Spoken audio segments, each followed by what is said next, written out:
बिस्मिल्लाहिर्रहमानिर्रहीम। अस्सलाम वालेकुम viewers, welcome to my YouTube channel. Viewers, आज की मेरी वीडियो फेमिनिज़म के बारे में है। फेमिनिज़म की डेफिनेशन, उसकी हिस्ट्री, उसका बैकग्राउंड और उसकी डिफरेंट वेव्स जो आई हिस्ट्री के अंदर, उसके बारे में डिस्कस करेंगे आज की वीडियो के अंदर। तो आज की वीडियो स्टार्ट करते हैं। सबसे पहले फेमिनिज़म का इंट्रोडक्शन कि फेमिनिज़म है क्या। Feminism is the believe which lays stress on social, economic and political equality of sexes. ये बोथ सेक्सेस यानी कि मेल और फीमेल की इक्वालिटी के बारे में, इकोनॉमिकली, सोशली और पॉलिटिकली। कीप इन माइंड कि ये बेसिकली एक पॉलिटिकल मूवमेंट है। Although largely originating in the west, feminism is manifested worldwide. आगाज़ तो इसका मगरब से हुआ, लेकिन आज के दौर में ये पूरी दुनिया के अंदर ही इसके असरात हैं। Feminism is represented by various institutions committed to activity on behalf of women's rights and interest। आजकल जो दुनिया के अंदर मुख्तलिफ इदारे फेमिनिज़म के ऊपर काम कर रहे हैं, विमेन राइट के ऊपर काम कर रहे हैं, तो वहाँ पर भी फेमिनिज़म हो रही है। उसके बाद feminism is a political movement for the rights of women. जैसा कि मैंने आपको पहले बताया कि ये एक पॉलिटिकल मूवमेंट है जो कि औरतों के हकूक़ के लिए शुरू की गई थी। और इसके बैकग्राउंड की तरफ आते हैं कि कौन सी वजूहात थी जिसकी वजह से फेमिनिज़म की मूवमेंट स्टार्ट हुई। तो through out the western history, women were confined to domestic spheres while public life was reserved for men। औरतें जो हैं सिर्फ घर के काम काज तक महदूद थीं। जो पब्लिक लाइफ थी वो सिर्फ मर्दों के लिए ही मखसूस थी। और उसके अलावा women were denied the right to own property, to study or to participate in public life। उनको किसी किस्म के भी राइट्स नहीं थे। At the end of the 19th century, in some parts of Germany, a husband still had the right to sell his wife. ये 19वीं सदी के आखिर तक के ये हालात थे यूरोप में कि जर्मनी में मर्दों को ये हक हासिल था हस्बैंड को कि वो अपनी बीवी को बेच भी सकता था। Even as the late as the earliest 20th century, women could neither vote nor hold elective office in Europe and in most part of the United States। 20वीं सदी तक औरतों को, 20वीं सदी की तकरीबन निसफ हिस्से तक औरतों को वोट डालने का हक नहीं था, ना ही वो कोई इलेक्टिव पब्लिक ऑफिस को होल्ड कर सकती थी। Women were prevented from conducting business without a male representative, be it father, brother, husband, legal agent or even son। अब औरतें अगर अपना काम करना चाहती हैं, अपना कोई बिज़नेस करना चाहती हैं, तो उनको अपना बिज़नेस करने की बिल्कुल भी इजाज़त नहीं थी। हाँ, अगर उनके साथ कोई मेल रिप्रेजेंटेटिव है तो फिर वो कर सकते हैं। उनका भाई हो, ब्रदर हो, हस्बैंड हो या कोई और उनका लीगल एजेंट हो, यानी कि बग़ैर किसी मेल एजेंट के वो अपना काम शुरू नहीं कर सकती थी।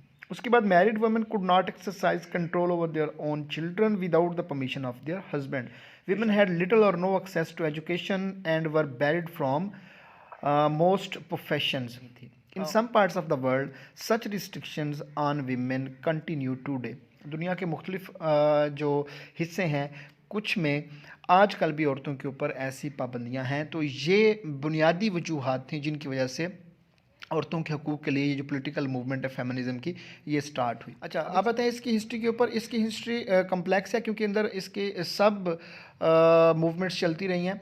तो इसको समझने के लिए फिर हमने इसको वेव्स में डिवाइड किया है कि जिस तरह से फेमिनिज़म का एक ज़ोर पकड़ती, फेमिनिज़म में कोई मुतालबा ज़ोर पकड़ते औरतों के हकूक़ के लिए, तो उसको एक वेव का नाम दिया गया। तो इससे ये इसकी हिस्ट्री सिंप्लीफाई हो जाती है। It can oversimplify a complicated history of values, ideas and people that are often in conflict with each other.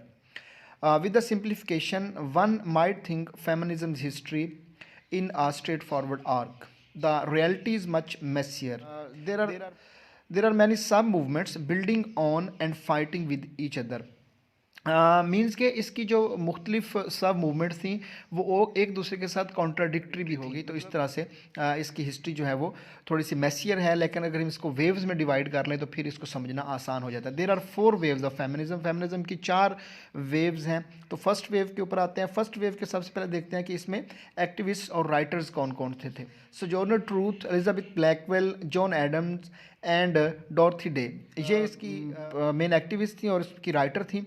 इसके मतलब जिन्होंने लिटरेचर लिखा इस फर्स्ट वेव ऑफ फेमिनिज्म के बारे में। The first wave of feminism was primarily led by white women in the middle class. ये white women जो थी उनकी तरफ से ये चलाई गई। इसमें ब्लैक वीमेन शामिल नहीं थी। The first wave in the late 19th century was not the first appearance of feminist ideals. अब ये मैं यहाँ पे आपको ये थोड़ी सी क्लियर कर दूँ बात कि जो फर्स्ट वेव स्टार्ट हुई ये तो लेट 19th सेंचुरी और अर्ली 20th सेंचुरी के अंदर स्टार्ट हुई थी, लेकिन इससे पहले भी फेमिनिस्ट आइडियल जो हैं उनका गाहे बगाहे जिक्र होता रहा है। और इस सिलसिले में 1972 के अंदर मैरी वॉलन्सक्राफ्ट ने अपनी रेवोल्यूशनरी जो बुक थी पब्लिश करवाई थी, vindication of the rights of women. तो ये बहुत पहले, तकरीबन 100 साल पहले फर्स्ट वेव के स्टार्ट होने से इसके ऊपर काम हो रहा था, फेमिनिज्म आइडियल्स के ऊपर। फिर 1848 के अंदर भी about 200 women met in a church. They came up with the 12 resolutions asking for specific rights such as right to vote.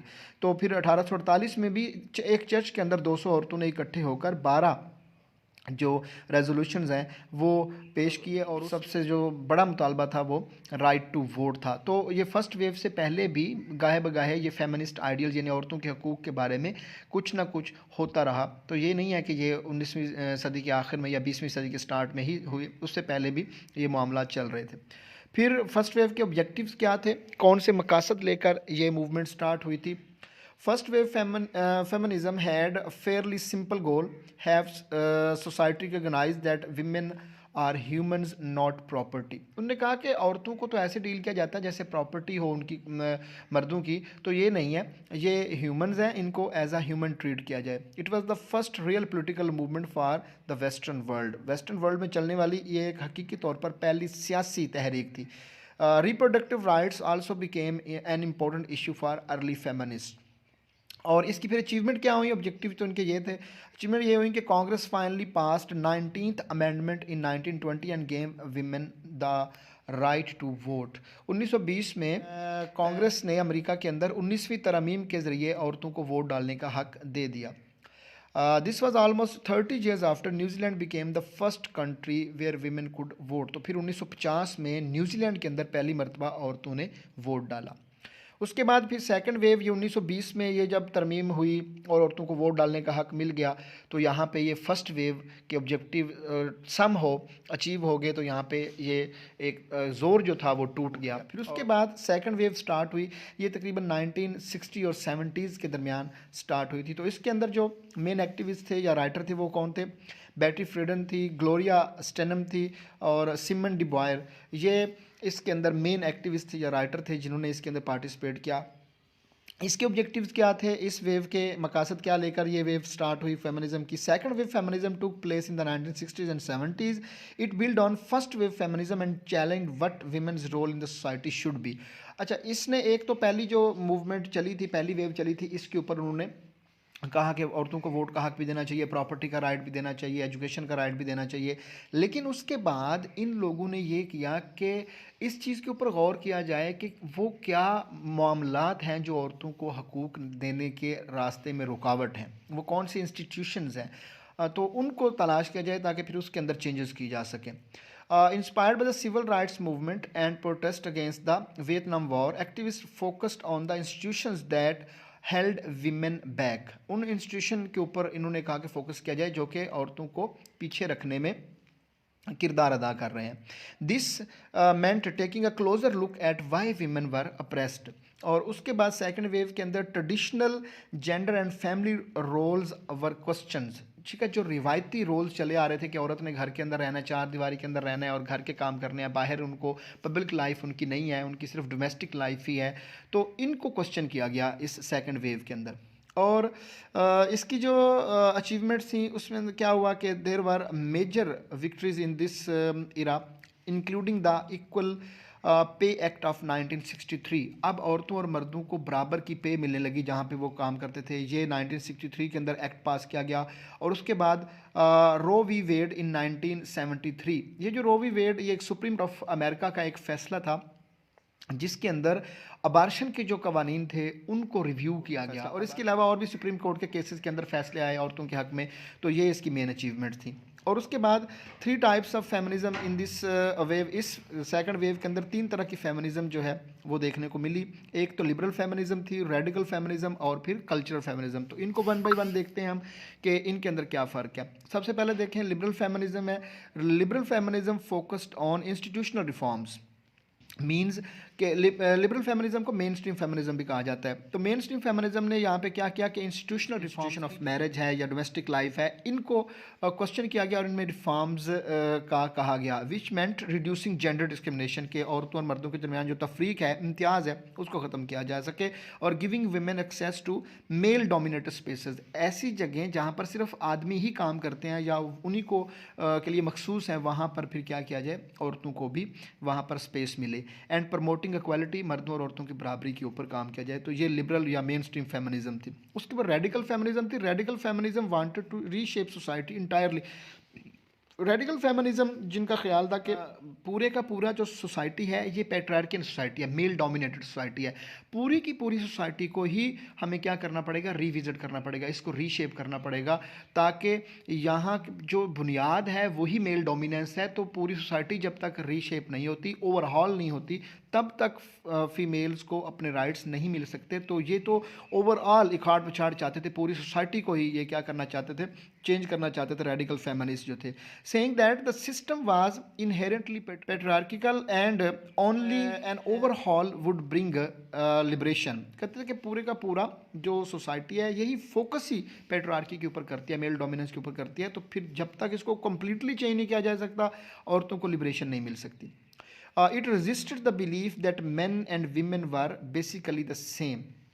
वो तो पूरी चेंज चाहते थे ना, तो इसलिए वो इस जो बिलीव था इसको भी वो रद्द करते थे। उसके बाद cultural feminism had a similar view and taught that there is a female essence that's distinct from man. उन्होंने कहा कि हम औरतों, अब पहले तो वो इक्वालिटी चाह रहे थे ना, अब वो कह रहे थे इक्वालिटी नहीं, हम तो मर्दों से मुख्तलिफ मामलात में डिफरेंट हैं, तो हम इक्वल कैसे हुए उनसे, तो हमें ज़रा उनसे डिफरेंट राइट्स चाहिए, जो मर्दों को राइट मिल रहे हैं हमें बराबर नहीं चाहिए बल्कि उनसे डिफरेंट चाहिए करनी पड़ेगी। तो उन्होंने कहा कि हम डिफरेंट हैं, औरतें डिफरेंट हैं, हम इक्वल नहीं हैं, इसलिए हमें उनसे हट कर ट्रीट किया जाए मेल से, और हमें स्पेशल राइट्स मिलने चाहिए फीमेल के। तो ये सेकंड वेव के अंदर कल्चर और रेडिकल फेमिनिस्ट ये चाहते थे। उसके बाद थर्ड वेव के ऊपर आते हैं हम। थर्ड वेव के अंदर जो मेन एक्टिविस्ट थे वोरुथ बैडर गिन्सबर्ग थी, और उसके बाद हिलरी क्लिंटन थी, जेनेट रेनो थी, एमी रिचर्ड्स थी, और मैडलीन एल्ब्राइट थी। ये इसके मेन एक्टिविस्ट और मेन राइटर थी इस थर्ड वेव के अंदर। और उसके बाद इसके ऑब्जेक्टिव क्या थे।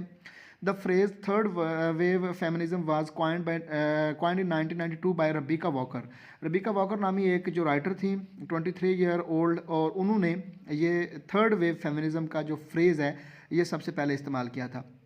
उसके बाद third wave feminism also became more conscious of race. यहाँ पर काले और गोरे का फिर जो है रेस का मामला शुरू हुआ, क्योंकि पहली जो दो वेव थी that were led by the white females of middle class. यहाँ पर फिर जो ब्लैक फीमेल थी उन्होंने ये कहा कि ये तो सारे राइट्स ये अपने लिए क्लेम कर रहे हैं, तो इसमें हमें तो कुछ भी नहीं मिल रहा, तो इसलिए उन्होंने फिर इसके ऊपर काम शुरू किया थर्ड वेव के अंदर।